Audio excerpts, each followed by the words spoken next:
Well, we saw another night of virtual speeches from big name politicians like Hillary Clinton and Barack Obama. But get this, TV ratings for the first night of the 2020 DNC are out, and they're actually down, not so good, down 25% from what they were in 2016.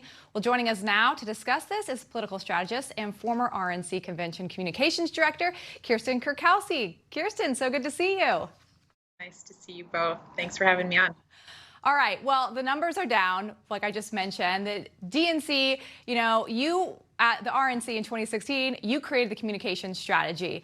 If you were in the same seat again, and I know this because I worked under you, what changes would you make seeing what you saw so far this week? Definitely. Well, I would say, from a purely television standpoint, I actually have to give them a few props. I think that that they've been doing a pretty good job in terms of having to scramble and do things differently. I know how difficult that is, having been there 4 years ago, obviously on the Republican side. What I will say, though, is I think that some of their messaging is missing the mark, and I think that they're going to be in a couple of weeks from now. They'll definitely notice that, and I think some of it is we're seeing in the ratings from that first night. I've been having people say to me that they feel like that kind of what Trump really can capitalize on is that American exceptionalism. And all we're hearing is kind of this doom and gloom from the Democrats. And so I think that's one of the biggest things that I'm kind of taking away from is just messaging. And I think they're doing it on purpose, unfortunately, but I think they're definitely missing the mark. Kirsten, there's two big things that happen, right, in terms of the performance that we see on television, the logistics of it, and then the speakers themselves and the messaging that you're talking about.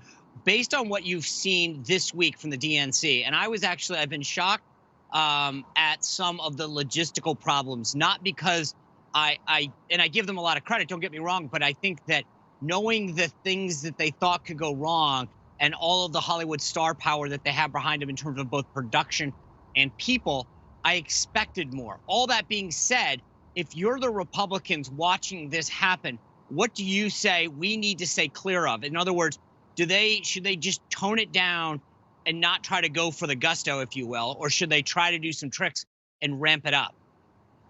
Yeah, I guess from my perspective, especially now that the Republicans have a little bit of time to have seen what was going on, I do think maybe swinging for the fences is not necessary for the Republicans. I think keeping it simple and keeping it focused on the messaging. I think we probably got what we could have expected from the Democrats, right? We were going to see a ton of celebrity. We were going to see a lot of kind of glitz and glam.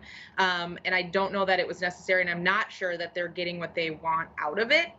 So I guess I agree with you. I think from a purely logistical standpoint and also from a messaging standpoint, probably keeping things simple and really focusing on the president and what he has done for this country in the last 4 years and what he has to offer in a second term. I think the simpler, the better. And I think logistically, that's probably most important to them right now as well. I think one of the most awkward at times things they've tried to make it feel organic in some ways to have, videos of people clapping, or we saw the streamer drop when they announced that Joe Biden was officially the nominee. What are things that you've seen this week that didn't work that you say, okay, the RNC next week has to completely steer clear of this. That will be a win for them? I saw your takes on the Biden the streamer drop, and I agree that it was an incredibly uncomfortable situation.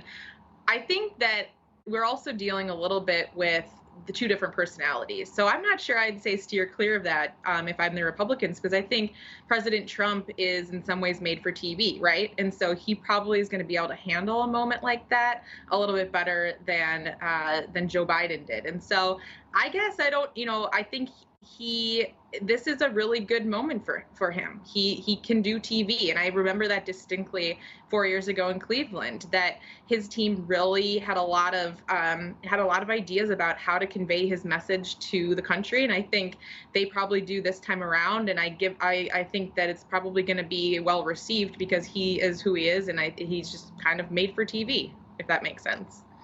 Kirsten, the Republicans have had to sort of switch up things a couple times. First, it was going to be in Charlotte, then Jacksonville, then back to Charlotte, then not in person at all. Now everything's gone completely virtual. The thing that I think is interesting from your perspective tell viewers, like right now, today, it's Thursday. How locked down is the RNC? I mean, do they know those speakers? Do they know the timing? Or are they still, up until when is that program locked down, do you think? I think back to 2016. Honestly, they have a little bit of time. I think they're probably feeling the pressure. I think a lot of it comes from the media, from a media planning standpoint. So I know what questions they're getting asked right now, and they're basically beating back TV producers and who are asking for all this information. They probably have a pretty good idea, but they still have time, and they should use every minute of it. But I do have to laugh that with all the changes we've been hearing about, I kind of think back to Cleveland and 4 years ago, and we were all worried about, are the Cavaliers going to go, going to be in the championship, and are we going to be able to build out the queue, which is where the convention was in 16? And my oh my, they have had so many different changes I can't even imagine. Those seem like piddles now. They probably wish they had that problem. Exactly. Kirsten, it's so good to see you. Hope to have you back next week to kind of break down what we're seeing from the other side. Thanks for being here. Thanks for having me. All right. Well, who were the winners and the losers from night 3 of Democratic National Convention? We're going to bring in our company to rate them after the break.